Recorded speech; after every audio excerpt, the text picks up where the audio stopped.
que a sociedade brasileira está bem representada. Eu vou lhe passar aqui 3 perguntas, né, que depois serão respondidas por meio eletrônico. 2 se referem a essa questão da legalização da prostituição, e uma muito interessante, eu quero ressaltar aqui, porque é uma preocupação minha, é a questão da oitiva da criança vítima, né?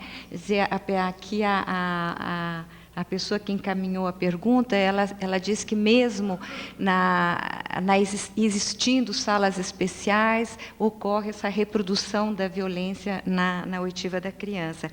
Eu esqueci de apresentar, para quem ficou curioso com a deputada, e saber mais coisas a respeito dela, ela é pedagoga, professora da Rede Estadual Municipal de Porto Alegre e é especialista em violência doméstica pelo Laboratório de Estudos da Criança da Universidade de São Paulo.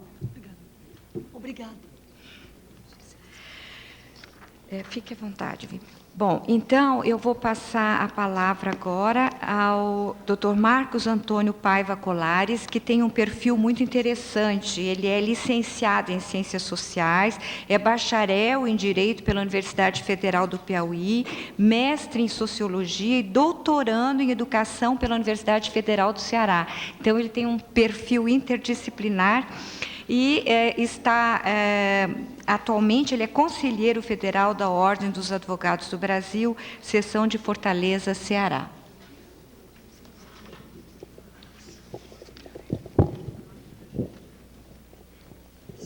Obrigado, doutora, pela apresentação. Boa tarde a todos.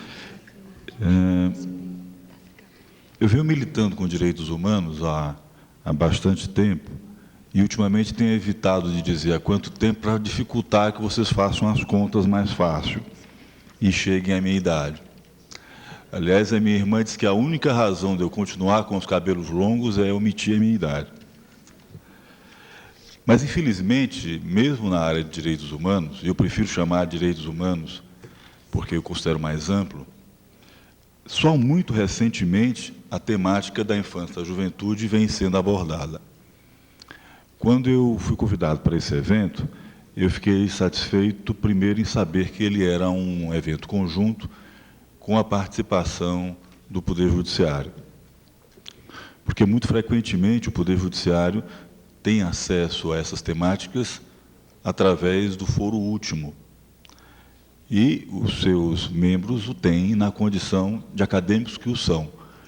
Trazer essa discussão para dentro do Judiciário é fazer, inclusive, com que algumas posições possam ser implodidas. E, nesse sentido, pretendo, no decorrer da fala, chamar a atenção para algumas situações, principalmente na justiça comum. Nós vamos notar que essa discussão sobre criança e adolescente ter vindo tão recentemente para a linha dos direitos humanos tem a ver com alguns pressupostos. Primeiro, os direitos humanos nos nascem numa perspectiva da Revolução Burguesa, que tinha um corte muito mais de natureza político e econômico do que de natureza social. No Brasil e na América Latina como um todo, direitos humanos assumem uma proporção, digamos assim, exponencial, principalmente durante a segunda metade do século XX, a partir dos anos 60, com os golpes militares que culminaram aqui pela nossa região. Então, o carro-chefe na defesa dos direitos humanos era a defesa dos direitos políticos. Ao lado disso, depois do processo de redemocratização, ganhava corpo novamente a questão agrária. E não se podia deixar de lado também a questão da violência. Então, o tripé era terra, trabalho e violência. Ao lado disso, as outras temáticas elas funcionavam quase como que uma moldura. E é importante notar que alguns movimentos, como é o caso do Movimento Nacional de Meninos e Meninas de Rua, eles não eram considerados, até bem pouco tempo, como parceiros na luta pelos direitos humanos. É importante a gente notar que também algumas temáticas chaves para essa discussão, tão acalorada que foi feita agora pela deputada, não faziam parte desse nosso horizonte. A sexóloga Regina Navarro Lins chama a atenção para o fato que até o século XVII o amor não fazia parte do universo de discussão das relações afetivas. A gente pode ir mais longe. até o final do século XX, ele não fazia parte sequer das discussões acadêmicas. Era, no mínimo, motivo de estranheza alguém falar em amor numa discussão na academia. Eu confesso a minha surpresa, quando, justamente nessa época, 90, 92, eu travei contato com os trabalhos de um biólogo chileno, Humberto Maturana, que vem dizer que o amor está na célula da construção das relações, da socialidade. A gente estava acostumado a saber que eram motivos de ordem antropológica. Então, isso aí vai demonstrando como, de certa forma, uma série de pressupostos que nós estamos discutindo aqui fazem parte da cultura, fazem parte do modo como nós interagimos com objetos no cotidiano. Como disse muito bem o doutor Japiaçu, papel aguenta tudo. Então, mais do que modificações legislativas, faz necessário uma mudança cultural. Não é à toa, por exemplo, que a sociologia vai nascer lá entre as duas revoluções. Havia um momento econômico e político favorável a isso. Mas também não é à toa que, somente no final da década de 80, nós conseguimos alguns avanços em relação à familiaridade. Eu sei que muitos aqui não são da área do direito, então, nesse sentido, chamo a atenção para um aspecto. A Constituição de 1967, com a sua emenda de 1969, ela dizia que a família é constituída pelo casamento. Então, como eu costumo dizer, é como se ela dissesse: bom, todos aqueles que nasceram fora da família são filhos de chocadeira. Esse tipo de leitura, por mais que ela possa parecer jocosa, ela, na verdade, expressa como é que a sociedade de então via as relações familiares. Vem nas relações familiares, você vê outras relações interligadas, as relações no mundo do trabalho, as relações em relação à sexualidade. Eu vejo que no Brasil, por exemplo, há ainda uma preocupação muito grande com pressupostos que são ainda herança da legislação menorista. Por exemplo, nós, via de regra, nos preocupamos em ver como oscilará a legislação no que diz respeito à idade penal. E é engraçado que, às vezes, falta até uma certa leitura da história, porque querem conduzi-la para um patamar que ela já esteve. A legislação penal já apenou aquele que conscientemente pudesse praticar um ato com 9 anos de idade. Já apenou quem o praticasse com 14. Então, essas oscilações, elas são, no mínimo, estapafúrdias, porque não respeitam a linha da história. Mas, mais grave do que isso, elas levam em consideração o fato de que, durante muito tempo, nós consideramos que as pessoas eram crianças apenas porque elas eram adultos em miniatura. Então, a nossa leitura era muito mais pela sua compleição física. E isso ainda continua vigente. A OAB, há cerca de uns 8 anos atrás, teve nas suas mãos uma investigação feita no estado do Ceará, no município de, me falha a memória agora, mas Itaitinga. Itaitinga tem esse nome porque é uma região de pedreiras. Pois bem, a denúncia era que várias crianças e adolescentes eram utilizadas para quebrar pedras e transformá-las em britas.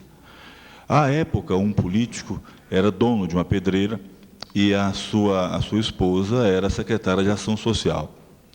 A resposta que ela deu ao OAB é que tudo isso era responsabilidade da família. As pedras eram colocadas caritativamente pelos donos de pedreira à disposição dos desempregados da região e eles colocavam seus filhos para quebrar as pedras. Então, essa relação imbecilizante da sociedade, como se nós todos fôssemos tolos a poder acreditar nisso, e a dificuldade que muitas vezes nós temos de tipificar o ato, pela cumplicidade que a sociedade passa a ter, ela gerou momentos importantes na sociedade brasileira. Não é à toa que na Constituição de 88, o aporte mais significativo de manifestações de apoio não foram, embora na época eu defendesse isso como minha batalha principal, em relação à reforma agrária, mas em relação à infância, à juventude e à família. Por quê? Porque a reforma agrária ela toca numa questão de natureza econômica, enquanto que a infância e a juventude era vista como uma forma de garantia um certo tom angelical tão contundente durante o renascentismo na nossa Constituição. Ainda bem que não se viu que não era isso que nós queríamos. O tom era mais avançado. A discussão era, nós não podemos ter legislações que tratem as crianças como se elas fossem parte de um processo que, em lugar de vítimas, na maioria das vezes, elas são consideradas como se réus fossem. Toda legislação menorista que antecede a Constituição de 88, ela tem esse tom. Ela trata aqueles que estão numa condição particular como se fossem réus, porque ou eles estão em vilipêndio à lei, ou eles estão numa situação irregular por abandono ou por alguma outra forma familiar. O que acontece? Apenas dois entes são responsabilizados, a família e o Estado. A família porque não praticou os atos que a sociedade considerava que deveria praticar, e o Estado porque tem que corrigir. E a sociedade como um todo é deixada numa situação muito confortável. Quando a Constituição vem dizer que a família é protegida, vem legislar em favor da união estável, e vem dizer que essa proteção tem que ser dada pelo Estado, pela família, pela sociedade e pela comunidade, ela disse, não adianta se esconder, todos vocês estão no mesmo rol, todos vocês, de uma maneira ou de outra, têm que praticar algum ato que garantam o respeito à norma. É por isso que muitas vezes nós nos colocamos numa discussão no CONANDA, no Conselho Nacional dos Direitos da Criança e do Adolescente, no sentido de dizer, bom, o dirigente municipal, quando deixa de fazer cumprir a criação do Conselho de Direitos ou o exercício do Conselho Tutelar, ele está indo de encontro a uma lei federal, ele está indo de encontro à Constituição e, em tese, poderia ser afastado do seu cargo. Então, o que eu estou querendo dizer é que nós não precisamos nos fincar especificamente na tese de que precisamos de leis melhores. Nós precisamos, sim, de leis melhores em alguns momentos, mas nós precisamos também afinar o nosso discurso com a exegese que o mundo contemporâneo nos coloca. Nós precisamos afinar o nosso discurso com o que nós temos hoje à nossa disposição em meios tecnológicos, em meios científicos, para poder elaborarmos de acordo com esse novo momento. Até porque existem teses que nesse momento têm que ser colocadas que vão contra a codificação. Eu vi agora ao lado do colega o novo Código Civil. Na verdade, nós vamos ver que o novo Código Civil em relação à família avançou praticamente nada, porque ele simplesmente codificou o que já estava colocado em leis esparsas, ou o que já estava colocado no termo da própria Constituição.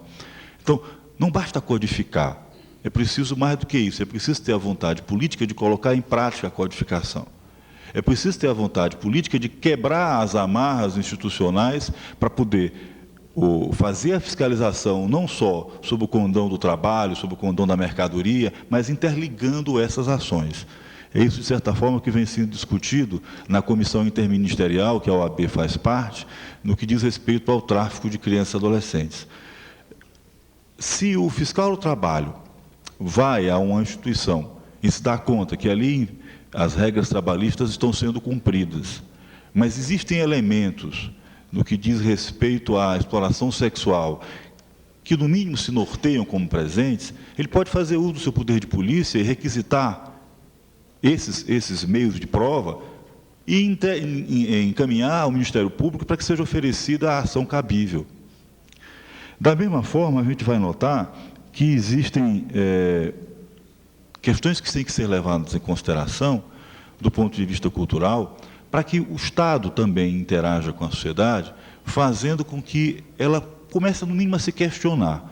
Há cerca de 3 meses atrás, eu estive no estado do Piauí, e a discussão se dizia respeito a adolescentes que haviam praticado atos infracionais e estavam em privação de liberdade. O Estado estava em polvorosa com uma situação de 42 adolescentes. Ora, tem uma resolução do CONANDA que diz que o máximo de adolescentes que podem ser colocados numa casa de internação são 40. Então, enquanto São Paulo tem uma população que excede em muito a esse número, a casas com 350 adolescentes, você tinha em Teresina uma situação quantitativamente minúscula. Mas você tinha também uma situação onde os adolescentes não tinham um sistema de semi-liberdade, onde adolescentes estavam em privação de liberdade quando não deveriam estar porque sequer haviam sido sentenciados. E a sociedade considerava isso muito normal. Pegando um outro elo, há cerca de uns 2 anos atrás, o Colanda fez uma visita ao interior de Minas, na cidade de Águas Claras, se não me falha a memória, me errei a cidade, Montes Claros. E lá também havia uma situação em que adolescentes estavam numa cadeia, falsamente como se estivessem numa situação de internação provisória. E aí havia a seguinte situação: ora, quem construiu? A prefeitura, mas não havia alvará. O Ministério Público não havia se manifestado sobre aquela construção. A imprensa havia noticiado e o judiciário dizia que era preciso haver uma forma de contenção daqueles adolescentes. Aquela região é uma região de passagem, uma região, inclusive na Pestra, foi identificado como uma das regiões onde há a maior passagem de tráfico de crianças e adolescentes para fins de exploração sexual. Então, se você não coloca esses agentes como parceiros para se comunicar, você acaba tendo uma dificuldade muito mais atroz para resolver um problema de segurança pública, um problema de civilidade, um problema de organização social, um problema de acesso a meios de comunicação, do que se você o fizesse de forma interligada. No Piauí, por exemplo, nós notamos que em todas as entrevistas que nós concedemos, os adolescentes serão tratados como menores. No caso de Minas Gerais, que eu uso como paralelo, nós notamos que em todas as entrevistas que foram recolhidas pela imprensa, a opinião pública era levada à condição de que a forma de contenção do ato infracional era engaiolar adolescentes. Então, o que a gente está querendo chamar a atenção é que, em todas as situações, você precisa agir com a criatividade, com a criticidade, com a cidadania. Então, também nessas situações, é preciso que você, além da criação do instituto, você socialize esse instituto. Por exemplo, vocês vão notar que entre a minha categoria há vários profissionais que têm posição diferenciada em relação à idade penal. Mas em 1998, numa votação histórica, nós conseguimos que, por unanimidade, o Conselho Federal da OAB aprovasse o que ficou conhecido como parecer na borbulhões, que era um parecer que dizia que o Conselho Federal da OAB é contra a redução da idade penal, por motivos históricos, por motivos científicos e por motivos políticos. Isso, de alguma maneira, passa a ter uma interferência dentro da sociedade civil, no momento em que, por exemplo, a ex-coordenadora do Movimento Nacional de Direitos Humanos, Jussara de Goiás, vai para uma entrevista e desautoriza um presidente de ordem de uma seccional brasileira a dizer que a OAB é favorável à redução da idade penal, porque ela tinha o discurso à mão. Então, é preciso a gente socializar essas coisas para que, de repente, quando nós chegamos numa prateleira do supermercado e nós escolhemos, por exemplo, entre um café e outro, e nós levamos em consideração, por exemplo, o selo ABINC de pureza do café, ou, quem sabe, agregamos a ele um selo ABRINC de empresa amiga da criança, nós possamos também levar em consideração que as empresas de turismo possam, em vez de lavar as mãos e dizerem, bom, mas nós não podemos cercear o direito das pessoas de irem e virem em nossos estabelecimentos, não só podem como devem, a legislação penal, nesse sentido, ela é expressiva, mas que elas queiram trazer para si um selo, por exemplo, da Embratur, que diga, essa instituição, essa empresa hoteleira, em X meses, em 1 ano, em 2 anos, nunca hospedou uma criança ou adolescente para práticas de exploração sexual. Que se possa, por exemplo, fazer com que, de certa maneira, as temáticas que só chamam a atenção pela imprensa, em momentos graves, como a emasculação, a pedofilia, possam ser levadas para o nosso cotidiano, porque elas já fazem parte dele. Que a Polícia Rodoviária Federal auxilie, por exemplo, com adesivos, com cartazes, a chamar a atenção do motorista, do usuário, do frentista, para a possibilidade de, naquele veículo, estar sendo conduzida uma adolescente ou uma criança para fins de exploração sexual. Nos anos 90, Gilberto Dimenstein publicou um livro onde ele chamava a atenção para o crescimento da exploração sexual de crianças e adolescentes na região amazônica. Na mesma época, dois cartunistas, o Laerte e o Glauco, fizeram uma história inteira demonstrando que isso não pertencia apenas a uma classe social. Pois bem, mais de 10 anos depois, está na hora de nós chamarmos a atenção de que isso faz parte do nosso cotidiano e que em vida de marido e mulher não se mete a colher, é um ditado que nós não podemos levar em consideração em momento algum.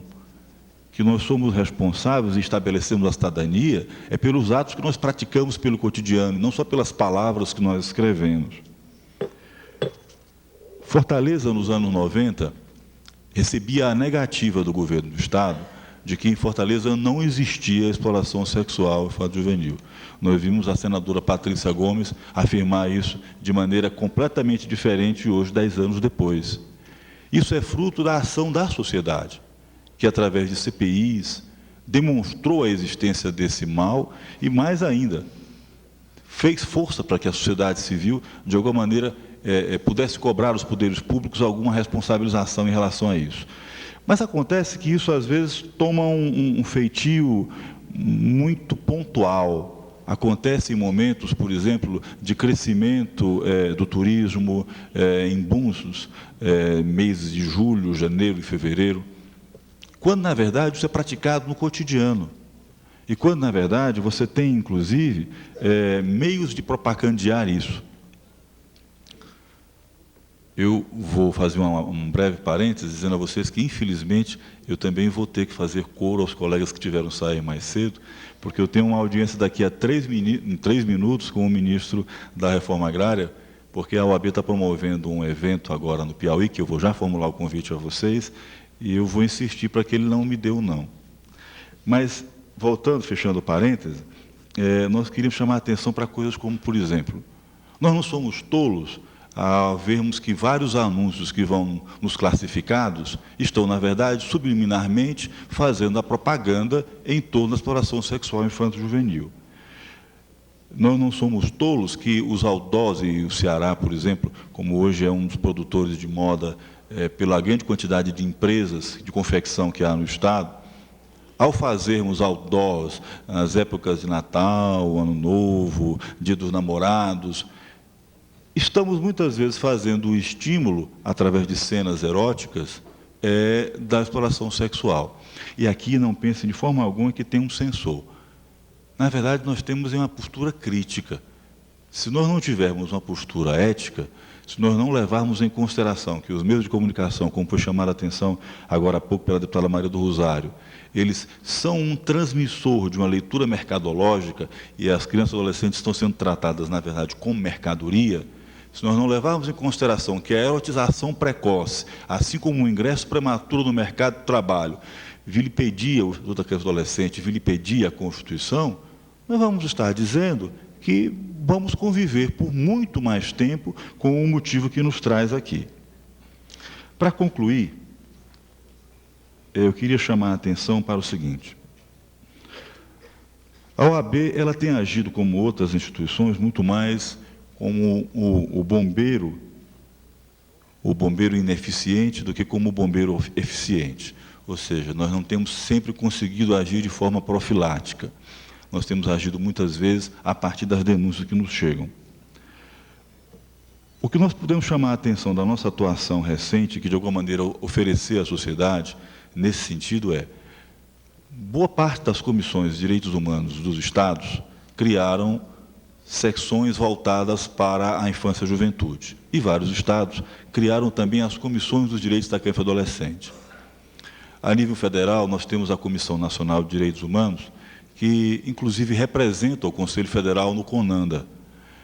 Isso é fruto de uma priorização que o Conselho Federal estabeleceu a partir do ano de 2000, como fruto de uma pressão das suas seccionais, para que tivesse uma ação mais efetiva em relação àquela temática.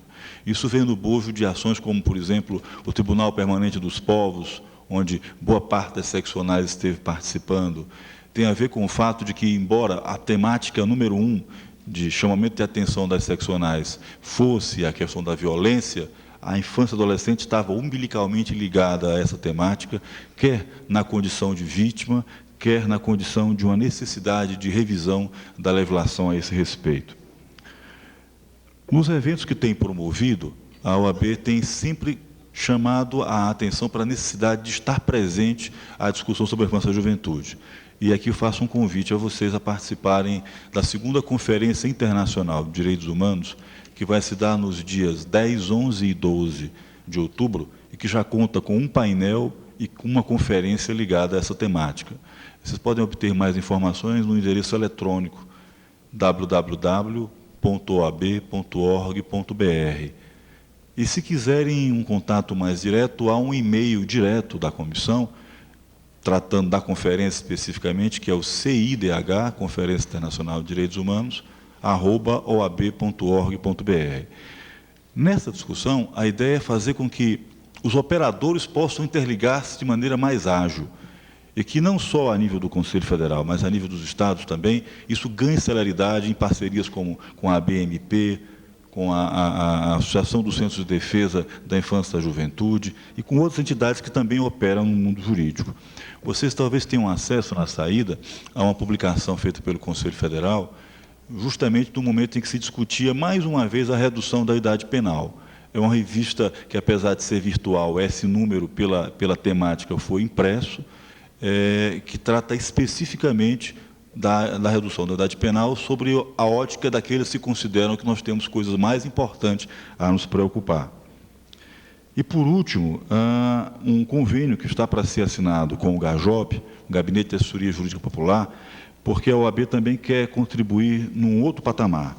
Nós queremos contribuir para que, em nível internacional, nos foros dos tribunais, nós possamos também estar presentes. Então, o GAJOP e a OAB vão firmar um pacto com a intenção de fazer a formação de operadores do direito no Brasil inteiro, inclusive através de meios à distância, pela nossa Escola Nacional de Advocacia, para que eles possam operar nas cortes internacionais, seguramente, inclusive, com matérias vinculadas à infância e à juventude. Essa contribuição da Ordem é uma contribuição muito pequena, muito pálida, nós temos consciência disso, mas é um aporte para que nós possamos, de alguma maneira, responsabilizar-nos e corresponsabilizarmos a sociedade. Eu tenho dito que a eleição da OAB deixou de ser uma coisa dos nossos pares, passou a ser uma coisa do interesse da sociedade. Esse ano, por exemplo, em novembro, nós temos eleições em todo o país. Então, tentem influenciar, como quer que seja, aos seus colegas, aos seus pais, aos seus amigos, para que eles votem bem e escolham chapas que, de uma maneira ou de outra, tenham uma interligação com a defesa daquilo que nós consideramos de mais fulgaz nesse momento, que são os direitos humanos que vêm sendo vilipendiados. Obrigado pela atenção de vocês.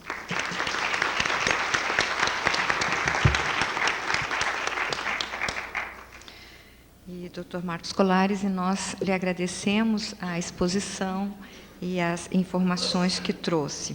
E fique à vontade, e esperamos que tenha sucesso aí na sua audiência com o ministro. Passo agora a palavra ao doutor Cláudio Delorto, que é mestre em Ciências Penais pela Universidade Cândido Mendes.